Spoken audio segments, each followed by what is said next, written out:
सोचो एक कंट्री, लोग गरीब, इकोनॉमी ब्रोकन, इन्फ्लेशन आसमान छू रहा हो, पर उसके नीचे ज़मीन के अंदर ट्रिलियंस ऑफ डॉलर्स का माल छुपा हो। और फिर दुनिया का सबसे पावरफुल देश का प्रेसिडेंट बोले, we going to run the country and take back the oil. Question ये नहीं है कि वेनेजुएला गरीब क्यों है। असली क्वेश्चन ये है, अगर वेनेजुएला इतना रिच एसेट है तो उसका कंट्रोल किसके पास होगा। और यहीं से पैसे और पावर की कहानी शुरू होती है। आज वेनेजुएला दिखता है फेल्ड स्टेट जैसा। इकोनॉमी कोलैप्स, मिलियंस लोग माइग्रेट कर चुके हैं, ऑयल प्रोडक्शन गिर चुका है। लेकिन रियलिटी ये है, वेनेजुएला के पास 303 बिलियन बैरल्स ऑयल है, वर्ल्ड का सबसे बड़ा ऑयल रिजर्व। सऊदी अरेबिया से भी ज़्यादा, ईरान से भी ज़्यादा, इराक से भी ज़्यादा। पर कैच क्या है, ये ऑयल हैवी ऑयल है। ये थिक होता है, स्टिकी होता है, महंगा है और इसके लिए एडवांस टेक चाहिए। मतलब पैसा और टेक्नोलॉजी और पॉलिटिकल कंट्रोल जिसके पास होगा उसके पास ऑयल मनी होगा। 1970s में वेनेजुएला प्रोड्यूस करता था 3.5 मिलियन बैरल्स पर डे, आज 1.1 मिलियन बैरल्स पर डे। क्यों? US sanctions, foreign investment blocked और इक्विपमेंट और टेक पे रिस्ट्रिक्शंस लगा दिए गए। और जब ऑयल नहीं निकाल पाओगे तो ज़मीन के नीचे का ट्रेजर की ज़ीरो वैल्यू बन जाती है। यहीं पे अमेरिका का इंटरेस्ट शुरू होता है।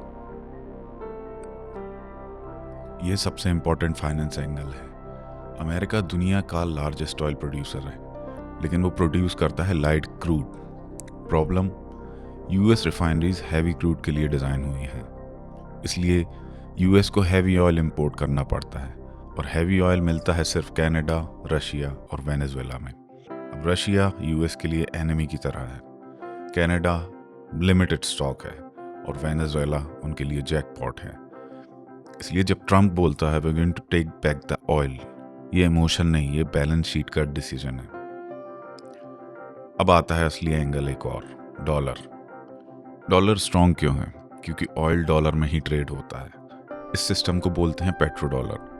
लेकिन प्रॉब्लम ये है, चाइना युआन में ऑयल खरीद रहा है, रशिया डॉलर को इग्नोर कर रहा है, ब्रिक्स ऑल्टरनेट सिस्टम्स बनाता जा रहा है। अगर वेनेजुएला, ईरान, रशिया और चाइना ऑयल को डॉलर के बाहर बेचने लगे तो डॉलर वीक हो जाएगा, यूएस का डेट जो है वो डेंजरस हो जाएगा, जो यूएस एम्पायर है वो अनस्टेबल होगा। इसलिए वेनेजुएला सिर्फ कंट्री नहीं है, ये फाइनेंशियल फायरवॉल है। अब मीडिया बोलेगी डेमोक्रेसी का क्या, ह्यूमन राइट्स का क्या, ड्रग्स और डिक्टेटरशिप, इन पर बात होगी। पर हिस्ट्री बताती है, जब भी किसी कंट्री ने बोला ऑयल हमारा है, तब यूएस ने बोला रजीम चेंज करने का टाइम आ चुका है। ह्यूगो चैवेज ने सिर्फ इतना कहा था, ऑयल हमारा है, हम डिसाइड करेंगे कौन उसे यूज़ करेगा। उसके बाद वेनेजुएला को आइसोलेट किया गया, फाइनेंशियली चोक किया गया और बार बार अनस्टेबल करने की कोशिश हुई। रिजल्ट 20 साल तक सैंक्शंस, प्रेशर और कोप्स। आज सिचुएशन सिंपल है, यूएस नेवी वेनेजुएला के पास है, नो फ्लाई जोन अनाउंसमेंट कर दिया गया है, ऑयल कंपनीज रेडी हैं, चाइना और रशिया ऑलरेडी इसमें इन्वॉल्व हो गए।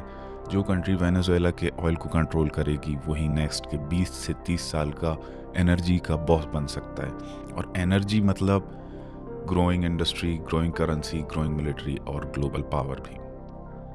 अब ये वीडियो पॉलिटिक्स के बारे में नहीं था, ये सिर्फ एसेट्स के बारे में था।